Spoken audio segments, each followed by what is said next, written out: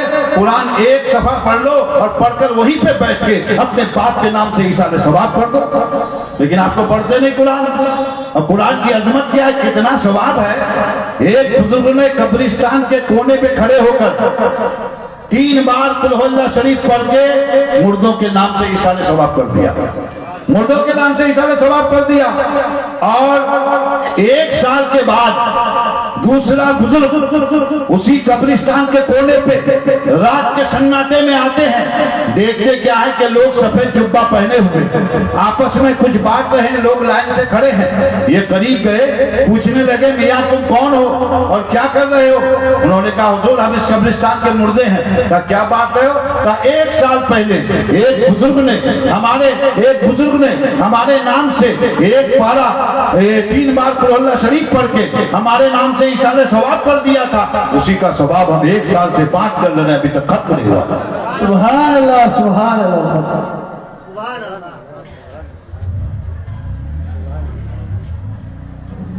درود پاک پڑھی اللہم صلی علی سیدنا مولانا محمد وعلی آل محمد بارک وسلم صلاۃ و سلام علیک یا رسول اللہ۔ تو ایک ختم قرآن کا ثواب 1 سال تک بانٹ کر لیتا رہا، لیکن ختم نہیں ہوا۔ تو 3 بار سورہ اخلاص پڑھو تو ایک ختم قرآن کا ثواب، اگر پورا قرآن پڑھ لو گے بتاؤ کتنی عظمت حاصل کرو گے۔ لیکن اپنے بچوں کو تم قرآن نہیں پڑھاتے، توجہ اللہ، اپنے بچوں کو قرآن کی تعلیم نہیں دیتے، وضو کا طریقہ نہیں سکھاتے، نماز کا طریقہ نہیں سکھاتے، اور یہی بچہ جب مسجد میں کہیں میلاد شریف ہوتی ہے یا مسجد میں جلسہ ہوتا ہے، آ کے بولو اندر آؤ، بولے پاک نہیں ہے حضرت، اندر آنے بولو تو بولتے ہیں پاک نہیں ہے حضرت۔ حضرات گرامی سوچنے کی بات ہے، ہم مسلمان ہیں اور کھانے پینے کا دھندا ہے۔ توجہ کے ساتھ سنیے گا، تجربے کی بات بتاتا ہوں، مشاہدے کی بات بتاتا ہوں۔ ایک مدرسہ اگر کھلا، کہیں دوسرا کھل گیا، اور کھانے پینے کا دھندا ہے، اور تم کھا جاتے ہو تو کوئی نہیں۔ ایک مولوی اگر اپنی تنخواہ لیتا ہے یا مہینے کا خرچ لیتا ہے تو کھانے پینے کا دھندا ہو گیا، تو اسکول کھولتے ہو تو وہ بھی تو کھانے پینے کا دھندا، لیکن کوئی نہیں بولے گا، کوئی نہیں بولے گا، لیکن مدرسہ کھلے تو کھانے پینے کا دھندا۔